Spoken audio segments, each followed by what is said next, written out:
It's 3:37. Welcome to CFAR 520's Norman Sportsline program today. Mike Reagan, our special guest, been kind to pop in here today, and of course we're going to talk about a few different things. I guess I'm going to say, how's your summer going? Because to me it feels like summer.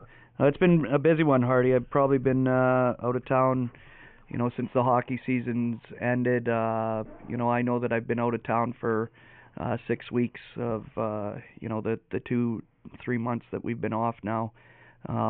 Busy on the road. Went out to University of New Brunswick for a bit and that, but glad to be back home here and got a lot of work to do ahead of us here. You were telling me before we went to air here today you were at the Royal Bank Cup. How many games did you see? Yeah, I was there from Tuesday until Saturday. Once Humboldt lost out, John, our head scout, and I just went back to Saskatoon there and watched the game on TV, and it was a lot better game than I was expecting. I thought Woodstock put up a pretty good fight against Penticton.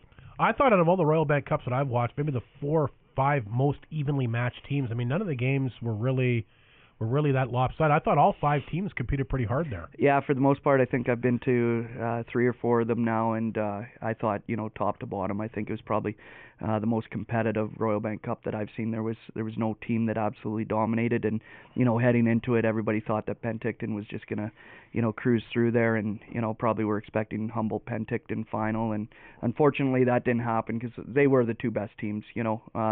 I watched pretty much every game there, and Humboldt looked real good up until the semifinal. I think that they took Woodstock lightly, and at that time of the year, there's good teams there for a reason, and Woodstock played a smart game. They got some good goaltending and timely scoring, and were able to upset the Broncos. Anything can happen in one game too, and I was mentioning to you as well, I thought a little disappointing the way the game ended to have 3 penalties on a team. You're tired. It's the end of the game. Whether the legitimate calls or not, I'm not to say, but 3 penalties in a row I thought a little much. But it's nice to see Adam Biblow blow games at the national level now, just as opposed to doing it provincially. Yeah, Hardy. I don't know. I mean, how do you win a game? I mean, it appeared to me that they had their minds on what was going to happen. It was just a matter of time before Penticton's power play was going to score. I mean, you get that many in a row, and a team's tired at the end of the game. So many talented players, but I tell you that Mike Riley is he's unbelievable. He's by far the best player that I've seen. Listen, Mike, you're here to talk about a couple things in particular. I guess you've taken back the hockey school. Yeah, Richard took it over for the last 2 years. It's just after 10 years of being the director and all the administration stuff that goes along with the hockey school, I needed a bit of a break. I figured that Richard had been with me since pretty much the beginning, and it was a great opportunity for him to do that. But he's really busy with graduating with school and deciding on his future here.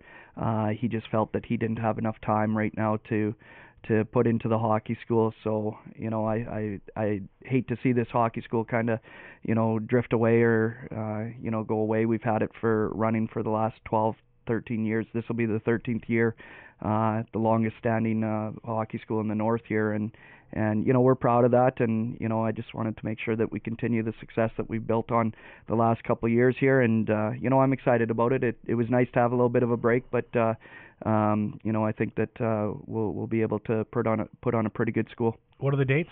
August 19th to the 25th will be the regular hockey school. That's the 19th is a Sunday, which will be the registration, at 7 o'clock. There's going to be more information coming out. We're just in the process of getting sponsors and that sort of thing. But like I said, it'll go to the 25th, which is the Saturday, is usually when they have their game day. And then we'll have the specialty clinics on August 26th to the 28th, which will be shooting, stick handling, power skating, and then a body checking clinic for the kids that are entering into that level of play. And those have always been really popular. So we're excited. We're going to have some good instructors. We're going to have a lot of bombers out there. I know that I talked to Cam Blair, and he's hoping to be up here. We'll have local product, Dylan McCombie. Hopefully we'll have Brant Weldon, maybe some of our new guys that we signed. So some instructors from the past and some new guys, and obviously we want to get the bombers involved because I think that it's a good thing for both the kids and for our players to get involved in the community. Anything else you want to announce about the hockey school today? Just that, like I said, we're looking for sponsors. I mean, I think people really don't realize, how important the sponsors are to the hockey school. There's a lot of costs involved with the hockey school. I mean, such as jerseys, insurance, paying for the instructors. The ice time is very expensive. But over the last 12 years we've had some tremendous sponsors, and we're just hoping that they continue to jump on board, because these people are the ones that allow this hockey school to run. If we didn't have the sponsors that we did, it'd be pretty tough to put on a hockey school. So we'll be coming around town looking for sponsors. If there's anybody that is out there that wants to sponsor the hockey school, please give me a call on my cell, 271-1407. We'd be more than happy to have you a part of the hockey school.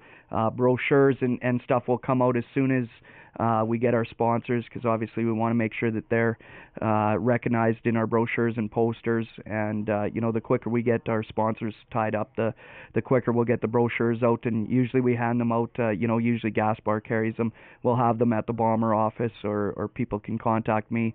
We're going to have a mailing list, and we'll send out brochures for everybody that was signed up in minor hockey this year. And then of course there's going to be new people, but there'll be brochures around town and posters and everything with information, so it shouldn't be too tough to get all the information that they need, or they can contact me. Like I said, just give me a call if you're interested, and we'll make sure that you get a brochure.